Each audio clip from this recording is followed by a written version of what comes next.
আসসালামু আলাইকুম। আজ 27শে রমজান, জুম্মা মোবারক সবাইকে এবং জুম্মাতুল বিদা। যদিও আর 2 থেকে 3 দিন পরে আমাদের মাঝে ঈদুল ফিতর অনুষ্ঠিত হবে, সবাই খুশি। তো পৃথিবীতে আমরা যারা আছি সবাই খুশি, কিন্তু যারা কবরবাসী আছেন তারা হয়তোবা আবার দেখা যাবে রোজা শেষে আল্লাহ যাদেরকে ক্ষমা করে দিয়েছেন তো দিয়েছেন, আর যাদের ক্ষমা হয়নি তাদের আবার আযাব শুরু হবে। তারা খুবই খুবই ভয়ে আছে। তো আমরা সবাই দোয়া করি আমাদের যাদের আত্মীয় স্বজন, মা বাবা অন্ধকার কবরে শুয়ে আছে, আল্লাহ পাক যেন খাস করে এই রোজা থেকে কিয়ামত পর্যন্ত তাদেরকে ক্ষমা করে দেয়। এবং এই জুমাতুল বিদার উসিলায় আল্লাহ পাক ফিলিস্তিনের যত নিরীহ মানুষ মারা গেছে তাদেরকেও ক্ষমা করে দেখ। আর যারা এখন আছে শিশু, বৃদ্ধা, যারা অনেক কষ্ট করতেছে রোজায়, সেহারি ইত্যাদি তো তাদের নাই। আমাদের কোথায় ভুল আছে আমরা জানি না। হে সৃষ্টিকর্তা, যদি আমাদের ভুলের কারণে হয়ে থাকে তুমি নিজ গুণে ক্ষমা করে দিয়ে এই দেশের একটা শান্তির ফয়সালা করে দাও।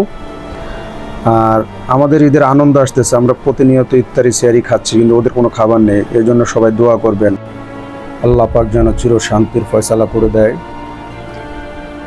ফিলিস্তিনের উপরে যেন আল্লাহর খাস রহমত নাজিল হয়, তারাও যেন আমাদের মতো সাধারণ জীবনযাপন করতে পারে। পাক পরওয়ারদিগার আলমের কাছে সবাই আজকে জুম্মার দিন অনেকেই দোয়া করেছে, মসজিদে মসজিদে দোয়া করেছে, সারা বিশ্বের মুসলিম জাতি তাদের জন্য দোয়া করেছে। আল্লাহ পাক যেন এই ছোট ছোট শিশু মাসুম বাচ্চাদের দিকে তাকিয়ে একটা ফয়সালা করে দেন। সবাই বলেন আমিন। আর খাস করে দোয়া করি আমরা সব মুসলমান ভাই ভাই একে অপরের সঙ্গে যেন মিলেমিশে থাকতে পারি, সুশিক্ষায় শিক্ষিত হয়ে জ্ঞানে বুদ্ধিতে যেন আগের কালের যে সাহাবি, আগের কালের যে মহামানব যারা ছিল তাদের মতো হইতে পারি। সেই তৌফিক আল্লাহ পাক যেন আমাদেরকে দান করেন এবং মুসলমান জাতি যেন সারা বিশ্বে নেতৃত্ব দিতে পারে, সেই তৌফিক যেন আল্লাহ পাক আমাদেরকে দান করেন। আর খাস করে দোয়া করি এই রমজানের শেষে সম্পূর্ণ কবরবাসীর আযাব যেন আল্লাহ পাক বন্ধ করে দেয়। যত কবরবাসী আছে সবার কবর আযাব যেন বন্ধ করে দেয়। আমরা যারা ভিডিওটি দেখব, আমাদের ভিতরে যাদের মা বাবা আত্মীয় স্বজন অন্ধকার কবরে শুয়ে আছে, সবাইকে যেন আল্লাহ পাক খাস করে মাফ করে দেয়। এবং আমরা যারা জীবিত আছি আমাদেরকে সর্বপ্রকার আসমানিওয়ালা জমিনিওয়ালা জায়গা থেকে যেন হেফাজত করে, ছেলে সন্তানকে নেক সন্তান হিসেবে আল্লাহ পাক কবুল করেন। যে যে কর্ম করি কর্মের ভিতরে যেন আল্লাহ পাক রহমত বরকত দান করেন। এবং এই ঈদকে সামনে রেখে যারা দেশের বাড়িতে গিয়েছেন তারা যেন সুন্দরভাবে ঈদ উদযাপন করে আবার যার যার কর্মস্থলে যোগ দিতে পারেন।